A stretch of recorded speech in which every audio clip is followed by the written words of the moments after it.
Generation Z refers to anyone born after 1997. As this generation grows up, many are starting to take stock of the world around them. We have the story of two such teens in Tucson with an interest in economics and their own podcast that explores how related issues impact Arizonans. We recently got a look behind the scenes at how they produce an episode. Downtown Tucson's Z Mansion isn't like any classroom in the city.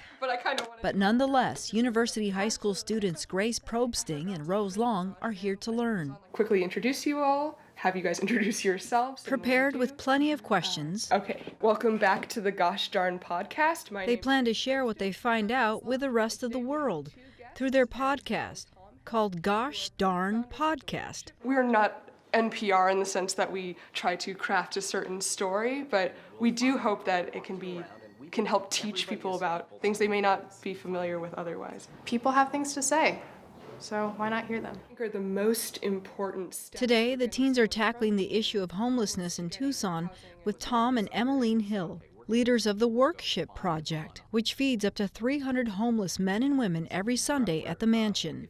For about an hour, they discuss factors that often send people out into the streets. What do you think prevents so many people from actually humanizing homeless people?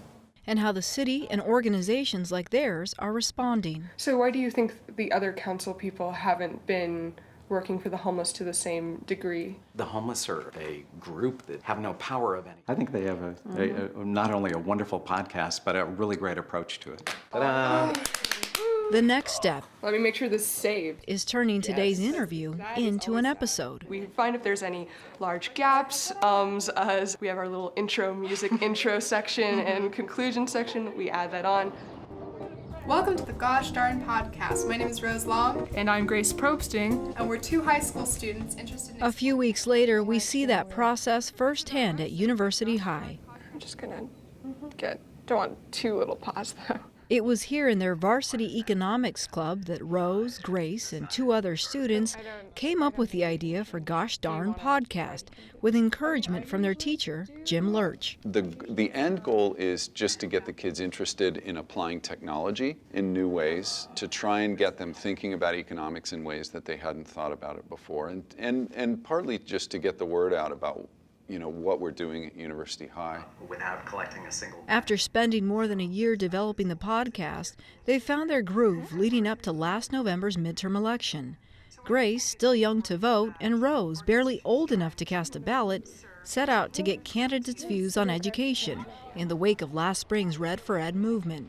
Essentially what we did is we just researched to find as many different people as we could, so people running for state house, state senate, superintendent of public instruction, people running for local school boards, and just sent a bunch of mass emails, identical emails saying, would you like to talk to us about your views on public education? And very luckily for us, a lot of people said yes. Passing the laws.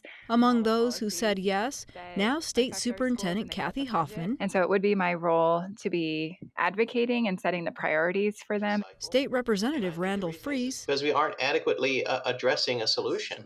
And Marana Unified School Board member Tom Carlson. Kids who fall into that category tend not to continue on with their education. On average, each episode is about half an hour long and features the entire interview. Rose and Grace make it a point to let their guests speak freely. Yeah, I think that if I was taking more of a line where I framed the issue and I gave them harder questions, it would have been different, but we kind of just gave them questions and let them talk and let them have their own ideas come out. In addition to the election and homelessness, the pair have also produced episodes about immigration. They say these issues can all trace back to the economy. Well, not all of our questions are directly related to economics. I think at the end of the day, the root of the topics that we're trying to explore are very much focused in economic issues. Absolutely. Economics is just people making choices.